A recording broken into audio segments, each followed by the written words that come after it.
What's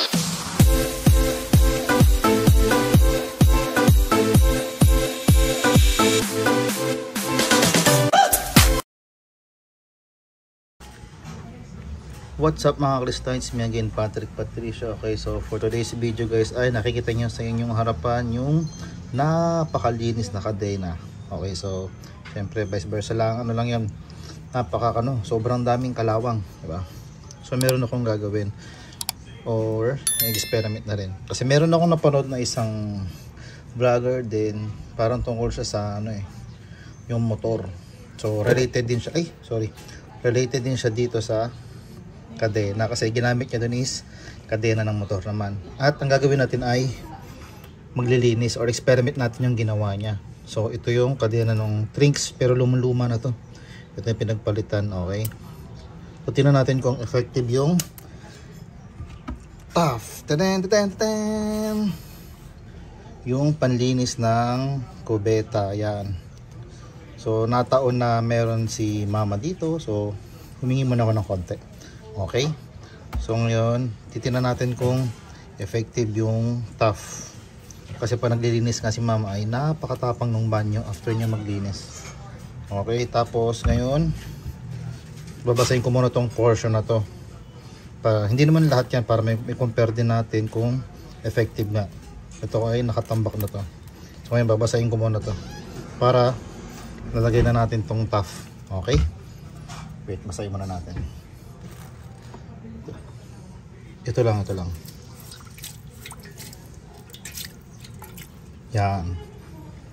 Tapos ang ginawa niya kasi wisikan lang. Yan, shake muna natin. Tapang kasi ito eh. So mas maganda kung magamit ko nito ay meron kayong gloves. Pero take at take at your own risk, kasi ito ay matapang. Hindi natin masabi kung pwede talaga siya sa kadena, kasi matapang to, baka lumutong yung kadena natin. So ibababad ko lang muna siya ng after 2 minutes, tapos balikan kayo. Okay, so ibabad ko lang to ng mga 2 minutes, balikan ko kayo kagad. Okay, so let's go. Tingnan natin kung anong mangyayari.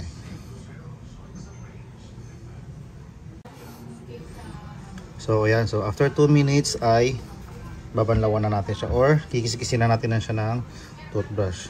So sausaw natin sa tubig. Yan. Pero dapat gamit kayo ng gloves kasi wala akong gloves eh. Matapang to. So kunin natin yung nandito sa may sahig. Ikaskas natin kung goods ba talaga siya. Uy, kita ako na kaagad. Grabe, nakatambak na to Oh, grabe naman yun. Yan.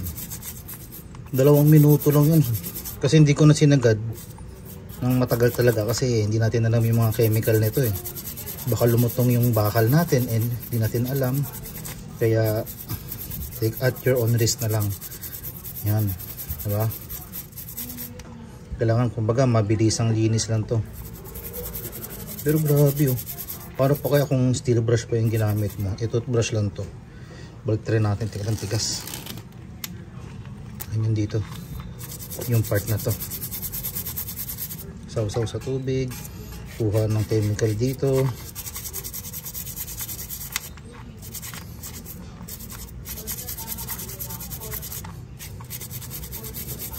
Medyo mahapdi na siya sa daliri, kaya yung gagamit nito, gumamit kayo ng gloves, kasi experiment lang naman eh. Okay, yeah.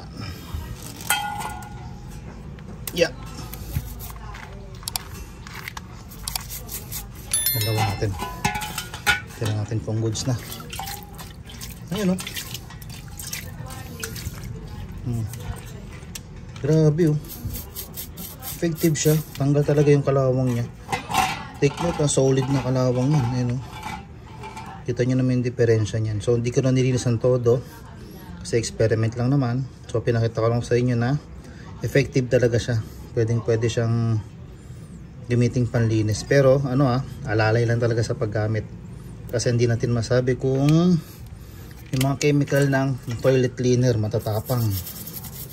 Okay, so advice ko lang na kung gagamit kayo nito, Huwag yung masyadong tagalan yung babad nito. Okay, so 2 minutes lang naman yung babad nito eh. Okay, so yun pa yung ano yun yung pa yung ano, yung mga solid na kalawang. What more pa yung mga simpleng kalawang lang or grasa sa ating mga kadena. So mas madali lang matatanggal yun eh.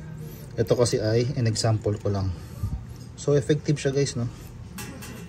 Yan. Napakaganda pala nitong panlinis. Tama nga si kuya.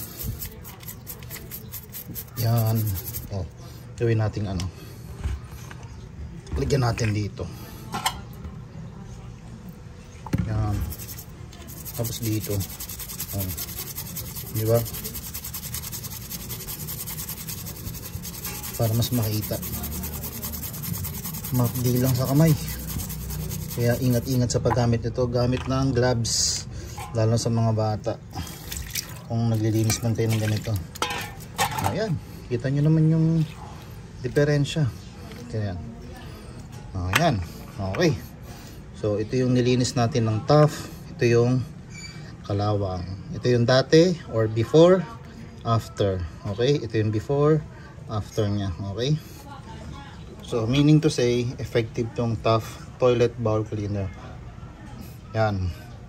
So ulitin ko, sa mga gagamit ng ganitong panlinis ng kadena ay mag-ingat at wag masyadong ibabad ng matagal kasi baka merong ano dito, may bad effect sa ating mga kadena. Okay, so after naman ito, kunyari na naanuhan nyo ng ito, nalinis nyo na ng buo yung kadena nyo, after nun pagkatuyo, mas maganda langisan nyo agad. Okay, or ibabad nyo sa mga ano, yung mga gear oil. Yan, yung mga ano natin, mga Singer oil yan. Okay, so yun lang mga kaklista, no? At yun, to see is to believe, sabi nga nila. Yun nga, nung sinubukan ko, effective nga siya. Okay, so kayo nang humusga. So yun lang mga kaklista, maraming salamat sa panonood nyo. God bless and ride safe. Sheesh, super effective. Tough. Sheesh.